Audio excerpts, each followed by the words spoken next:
இது வந்து நம்ம கடையோட வழி. இது நம்ம பாலக்கரை நம்ம கடையோட மெயின் பிரான்ச். இது மெயின் பிரான்ச் கஸ்டமர் வாங்கிட்டு இருக்காங்க. நான் காமிக்கிறேன்.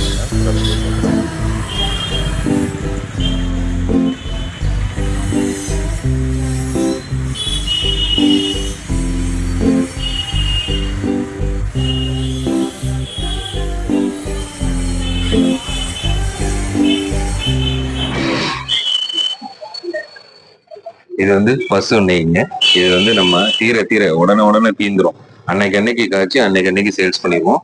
அதே மாதிரி நாளைக்கு உள்ள சேல்ஸ்க்காக பசு நெய். இது வந்து பியூரா இருக்கும். நம்மளோட பசு நெய் பார்த்தீங்கன்னா பியூரா இருக்கும். இது வந்து நம்ம வந்து இதுக்காக தான் நம்ம வந்து சேனல்ல நம்ம எதுக்கு போட்டிருக்கோங்கிறத நான் பின்னாடி சொல்றேன். இது வந்து பசு நெய் இங்க வச்சிருக்கோம் பாருங்க. இதை பாருங்க, இது வந்து எறும்பு நெய். எறும்பு நெய்ங்கிறது எறும்பு மாட்டு பால்ல இருந்து வந்து தயாரிக்கிறது. பசு நெய்ங்கிறது பசும்பால்ல இருந்து தயாரிக்கிறது. அதே மாதிரி நம்மளோட இதுல வந்து வெண்ணெய் இருக்குங்க. வெண்ணெய் இது பாத்தீங்கன்னா மஞ்சள் கலரா இருக்கு பாத்தீங்களா? இது வந்து பியூரா 100% பியூரான பசு வெண்ணெய். இதை வந்து நம்மளே தயாரிக்கிறோம் சொந்தமா. அதே மாதிரி இங்க பாத்தீங்கன்னா ஒயிட் கலர் வெண்ணெய் இருக்கும். ஒயிட் வெண்ணெய் இது வந்து எறும்பும்பால்ல இருந்து தயாரிக்கிறதுனால எறும்பு வெண்ணெய் சொல்லுவாங்க. நம்ம வந்து இப்போ எதுக்காக நம்ம முத வந்து சேனல் ஓபன் பண்றோம். நம்ம கடை ஆரம்பிச்சு ரொம்ப வருஷமா நம்ம பரம்பரையா பண்ணிட்டு இருக்கோம். எங்க அம்மாவுக்கு அம்மா எல்லாமே நமக்கு இந்த பிசினஸ் தான் பண்ணிட்டு இருந்தாங்க. இப்போ நான் இதை எடுத்து பெரிய லெவல்ல பண்ணுறதுக்காக ஸ்டார்ட் அப் பண்ணி அது ஒரு 3-4 வருஷமா ரன் பண்ணிட்டு இருக்கிறேன். இது வந்து திருச்சியில வந்து மையப்பகுதி பாலக்கரையில நம்ம பிரான்ச் வந்து பக்கவா போயிட்டு இருக்கு. நல்ல ஆதரவு கொடுத்த மக்களுக்கெல்லாம் முதல் நன்றி. இப்போ எதுக்காக இந்த ஆன்லைன்ல வந்து யூடியூப்ஸ்ல வந்து ஓபன் பண்றோம்னா, நம்ம கிட்ட வந்து இப்போ திருச்சியை விட்டு வெளியில இருந்து சென்னையில இருந்து, கும்பகோணத்துல இருந்து, தஞ்சாவூர்ல இருந்து, மதுரை, கரூர் எல்லாத்துல இருந்தும் நம்ம கடையில வந்து நெய் வாங்குறதுக்கு வருவாங்க. நம்ம கடை கொஞ்சம் ஃபேமஸ். நம்ம கடை பியூரா இருக்கும் நெய்.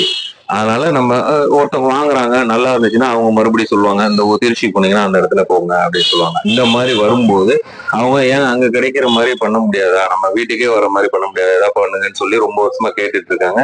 அதே மாதிரி பல யூடியூபர்ஸ் வந்து என்கிட்ட நம்ம ஆரம்பிக்கும் போதே வந்து நிறைய பேர் நம்ம கடையோட விளம்பரத்துக்காக சேனல்ல போடுறேன்னு சொல்லி எத்தனையோ கேட்டிருக்காங்க. நான் பண்ணதே கிடையாது இது வரைக்கும். நமக்கு அதுக்கு நேரமும் இல்லை, இதனால வரைக்கும் இல்லை. இப்போ நம்ம என்ன பண்றோம்னா, இப்போ இன்னொரு பிரான்ச் ஒன்று போட்டிருக்கோம்.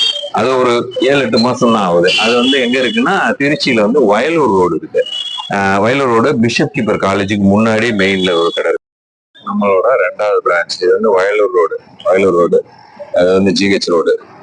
இது வந்து இந்த 4 ரோட்ல இருந்து வர்றதுதான் நம்ம கடையோட விளம்பரம் பாருங்க.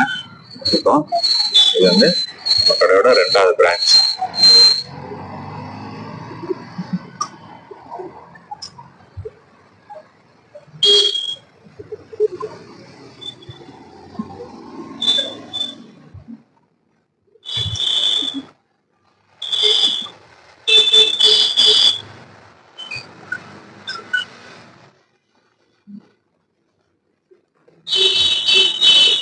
இது வந்து நம்ம கடையோட 2வது பிரான்ச், புதுசா ஆரம்பிச்ச பிரான்ச். இது வந்து ஒரு 7-8 மாசம் ஆகுது. இதுவும் நல்லா சூப்பரா. அந்த கடை நமக்கு கடவுள் புண்ணியத்தில் நல்ல போகுது. தரமான பொருள் நீங்க எங்க வைத்தாலும் நல்லபடியா சேல்ஸ் ஆகும். அதுல ஒன்றும் மாற்று கருத்தே இல்லை. உழைப்பு வந்து நிச்சயமா உயர்வை கொடுக்கும்.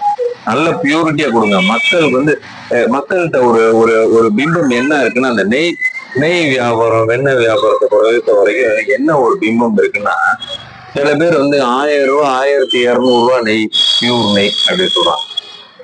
அதெல்லாம் எப்படி என்னன்றது, அதெல்லாம் மார்க்கெட்டிங். அதெல்லாம் வந்து எப்படின்னா, ஒரு மேனுபேக்சரிங் ஒரு இடத்துல ஒருத்தவங்கள்ட்ட இருந்து வாங்குவாங்க. அங்கேருந்து கை மாத்தி டீலர்ஷிப்பா மாத்தி கடைசியில மக்கள்கிட்ட வந்து சேர்றப்ப அதை எல்லா காஸ்ட்டுமே சேர்ந்து ஹை லெவல்ல இருக்கும். நம்ம என்ன நினைப்போம், ஹை லெவல்ல இருந்தா நல்ல குவாலிட்டியா இருக்கும். கிடையாது. நம்ம ஏழை மக்கள்ல இருந்து அனைவருக்கும் வந்து ஒரு நியாயமான விலையில நம்மளோட வெண்ணெய். அதே மாதிரி 1 கிலோ வெண்ணெய் போட்டு உருக்குனீங்கன்னா 80% நெய் வந்துடும். பூரா வந்து உங்களுக்கு 80% வந்துடும். அதுல மாற்று கருத்தையில நீங்க யாரு வேணாலும் செக் பண்ணிக்கலாம். அந்த மாதிரி இருக்கும். அது நெய் காய்ச்ச தெரிஞ்சவங்க அது மாதிரி பண்ணிக்கலாம். இல்ல காய்ச்ச தெரியுது அதுக்கெல்லாம் நேரம் இல்லாதவங்க நம்ம கடையில வந்து வாங்கிக்கலாம். இப்போ எதனால நம்ம இப்போ இந்த சேனல் ஆரம்பிக்கிறோம்னா, மக்களுக்கு வந்து அவங்கவுங்க வீட்டுல உட்கார்ந்தபடியே வீட்லயே வந்து கிடைக்கணுங்கிறதுக்காக தான் இப்ப நம்ம வந்து இதை பிராண்டட் பண்ணி நம்ம எல்லாத்துக்கும் அனுப்பலாம்னு ஒரு ஐடியா. ரொம்ப நாள் ஐடியா இருந்தது. அதை எங்களால பண்ண முடியல. அதுக்கு நேரமும் இல்லை. அது மாதிரி இருந்துச்சு. இப்ப கொஞ்சம் நேரத்தை அதுக்காக ஒதுக்கி நம்ம பண்ணலாம்னு ஒரு ஐடியால இருக்கு. முத நம்ம சேனல்ல வந்து ஓபன் பண்றோம். நல்லபடியா நம்ம சேனலுக்கு வந்து நம்ம சப்ஸ்கிரைப் பண்ணுங்க, நல்லா சப்போர்ட் பண்ணுங்க. நம்மளோட நெய் வந்து பியூரா இருக்கும். நம்ம 620 ரூபா நம்ம கடையோட சேல்ஸ் வந்து 1 கிலோ பசு நெய் வந்து 1 லிட்டர் வந்து 620 ரூபான்னு நம்ம சேல்ஸ் பண்றோம். இப்போ வந்து எருமை நெய்ங்கிறது ஒயிட் நெய். அது எருமை நெய்க்கு அதோட விலை வந்து கொஞ்சம் கூட வரும். அதோட விலை எவ்வளவுன்னு கேட்டீங்கன்னா 750 ரூபா 1 லிட்டர். 1 லிட்டர் வந்து 750 ரூபா. அதுக்கும் இதுக்கு என்ன டிஃப்ரெண்ட்னு கேட்டீங்கன்னா, ஏன் விலையில இதுன்னா ஃபேட் வந்து எருமை பால் வந்து அதிகமா இருக்கும், கண்டென்ட் வந்து அதிகமா இருக்கும். அதுல ஆனா எதனால அது கூட இல்லைன்னா, அது நல்ல வாசம் வந்து சூப்பரா இருக்கும். வாசம் வந்து ஹை லெவல்ல இருக்கும். பசு நெய்க்கும் எருமை நெய்க்கும் உள்ள வித்தியாசம் என்னன்னா, இந்த வாசனை வந்து பசு நெய்ல அது எருமை நெய்யை விட கம்பேர் பண்ணும்போது கொஞ்சம் கம்மியா இருக்கும் பசு நெய். ஆனா டேஸ்ட் வைஸ் பாத்தீங்கன்னா பசு நெய் அல்டிமேட்டா இருக்கும், சூப்பரா இருக்கும். சாப்பாடா இருக்கட்டும், ஸ்வீட்டா இருக்கட்டும், செஞ்சீங்கன்னா சூப்பரா இருக்கும் உங்களுக்கு. நீங்க அதை வாங்கி செக் பண்ணும்போது தெரிஞ்சுக்கலாம். என்னை கேட்டா அந்த குழந்தைங்களுக்கு சாப்பிட்றதுக்கு எல்லாத்துக்குமே நாங்க வந்து ரெஃபர் பண்றது வந்து பசு நெய்யை தான் கொடுக்க சொல்லுவோம். ஏன்னா அதுதான் உடம்புக்கு ரொம்ப ரொம்ப நல்லது. எருமை நெய் நல்லதுதான், அது இன்னும் கெடுதல் கிடையாது. இருந்தாலும் காஸ்ட் வைஸ் பாத்தீங்கன்னா அதிகம், வாசனை அதிகமா இருக்கும். அவ்வளவுதான். வந்து டேஸ்ட் வைஸ் கம்பேர் பண்ணீங்கன்னா கண்டிப்பா கொஞ்சம் கம்மியா தான் இருக்கும். நீங்க சாப்பிட்டு பாருங்க, தெரிஞ்சுக்கலாம். நம்மளோட இது வந்து நெய் வந்து பசு நெய் வந்து நம்ம வந்து இந்த மாதிரி இருக்கும், நல்லா பியூரா இருக்கும். வாசம் ஓபன் பண்ணோம்னா அரோமா செம்மையா இருக்கும். டேஸ்ட் வைஸும் சூப்பரா இருக்கும், பியூரிட்டியா இருக்கும். நம்ம உடனே காய்ச்சி அப்பப்ப சேல்ஸ் பண்றதுனால நம்மளுக்கு வந்து இந்த பழத்தை ஸ்டாக் பண்றது அந்த வேலையே கிடையாது. அன்னைக்கு காய்ச்சுவோம், அடுத்த நாள் சேல்ஸ் பண்ணுவோம். அதுக்குதான் நமக்கு இப்போ வரைக்கும் டைம் இருக்கு. இப்போ நம்ம மேலும் ஆர்டர் கொடுத்தோம்னா நமக்கு ஒரு 2-3 யூனிட் இருக்கு. நம்ம பால் தயாரிக்கிறத பத்தி நம்ம அடுத்த வீடியோல நான் சொல்றேன். எப்படி நெய் தயாரிக்கிறோம், எப்படி மேனுபேக்சரிங் பண்றோம், எப்படி பேக்கிங் பண்றோங்கிறத சொல்றேன். இப்போ வந்து இப்போ